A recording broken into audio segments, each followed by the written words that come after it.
भारतीय बाजारों में अभी भी तेज़ी की रफ्तार कायम है, लेकिन आपको यहाँ पे अब सतर्क हो जाने की भी ज़रूरत है, क्योंकि जिस प्रकार से एफआईआईज़ और एचएनआईज़ की कहानी जो सामने आ रही है, थोड़ी आपकी चिंता बढ़ा सकती है। क्योंकि शुक्रवार को एक ही दिन में एफआईआईज़ की लॉन्ग पोजीशन पिछले शुक्रवार की बात कर रहे हैं 61% तक बढ़ी थी, और इस शुक्रवार को जो है यहाँ पे कम होते हुए दिखाई दी है। तो यहाँ पे आप देखोगे तो इंडेक्स में एफआईआईज़ की लॉन्ग पोजीशन 2 महीने के शिखर पर अब पहुँचते हुए दिखाई दी है। करीब 3.59 लाख कॉन्ट्रैक्ट्स जो है अब होते हुए यहाँ पे दिखाई दिए। तो थोड़ी चिंता का विषय तो अब होना ही चाहिए, लेकिन यहाँ पे चीन की इकोनॉमी का बूस्ट देने के लिए जो चीन का बैंक है वहाँ पे आरआरआर में 1% तक की कटौती की गई है।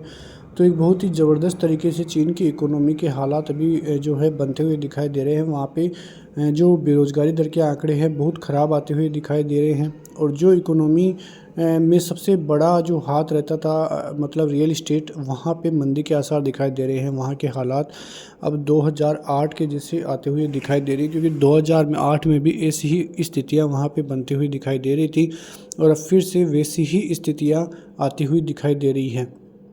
तो इसके अनुसार देखें तो हालात जो है बद से बदतर होते हुए वहाँ पे देखने को मिल रहे हैं, और इसी वजह से जो वहाँ का बैंक था, कमर्शियल बैंकों में ज़बरदस्त तरीके से पैसे जो के जा रहे हैं सरकार के द्वारा कि इकोनॉमी को कैसे भी करके बचाया जा सके। तो इस प्रकार से देखें तो वहाँ के हालात ठीक है, लेकिन उस पूरी खबर का जो इम्पैक्ट है वो ग्लोबली पड़ता हुआ दिखाई देगा, क्योंकि कच्चे माल की सप्लाई ज़बरदस्त तरीके से चीन द्वारा की जाती है। उसके अलावा जो कई प्रोडक्ट्स हैं उनके ऊपर जो ग्लोबल मार्केट है वो इम्पैक्ट होगा। तो उन सभी चीज़ों की जो इम्पैक्ट है वो भारतीय बाज़ारों पर भी पड़ने वाला है। लेकिन आपको यहाँ पे एचडीएफसी बैंक का चार्ट दिखाई दे रहा होगा।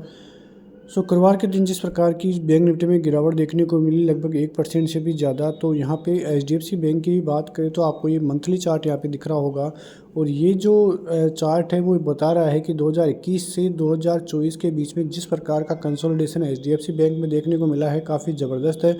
और ये कंसोलिडेशन यदि टूट जाता है ऊपर की तरफ, तो आप सोचना कि बाज़ार में फिर ज़बरदस्त तेज़ी और एक और रैली देखने को मिल सकती है, क्योंकि ये जो चैनल है वो ब्रेक हो जाएगा यदि एचडीएफसी बैंक 1820 का लेवल ऊपर की तरफ तोड़ देता है। तो यदि ये लेवल टूटता है तो काफ़ी ज़बरदस्त तरीके से ऊपर की तरफ भारतीय बाज़ारों में भी तेज़ी देखने को मिलेगी, क्योंकि एचडीएफसी बैंक का इम्पैक्ट निफ्टी और बैंक निफ्टी दोनों पर ही पड़ेगा। उसके अलावा रिलायंस ने शुक्रवार के दिन जिस प्रकार की तेज़ी दिखाई है काफ़ी ज़बरदस्त तेज़ी थी, और यदि वो तेज़ी कंटिन्यू रहती है तो एचडीएफसी बैंक और रिलायंस दोनों ही सोमवार के बाज़ार को लीड करते हुए दिखाई देंगे। लेकिन एफआईआईज़ की तरफ से ये रेशियो आना थोड़ा चिंता का विषय भी है, तो आपको थोड़ी बहुत प्रॉफिट बुकिंग में भी सोचनी चाहिए, और आपको मिड कैप और स्मॉल कैप के बजाय आपको लार्ज कैप शेयरों पर ज़्यादा ध्यान देना चाहिए, क्योंकि अब समय आ गया है लार्ज कैप शेयरों का। क्योंकि इस लार्ज कैप शेयरों के वैल्यूएशंस अभी भी काफ़ी अच्छे हैं, लेकिन मिड कैप और स्मॉल कैप शेयरों के वैल्यूएशंस अभी भी पॉजिटिव नहीं हैं। वहाँ से अभी भी पॉजिटिव संकेत आते हुए दिखाई नहीं दे रहे हैं। तो किस प्रकार से सभी चीज़ें अब काम करती हुई दिखाई देगी, उन पर नज़रें रहने वाली है। तो आप नज़र रखिए, सभी चीज़ें पॉजिटिव रहेगी भारतीय बाज़ारों के लिए।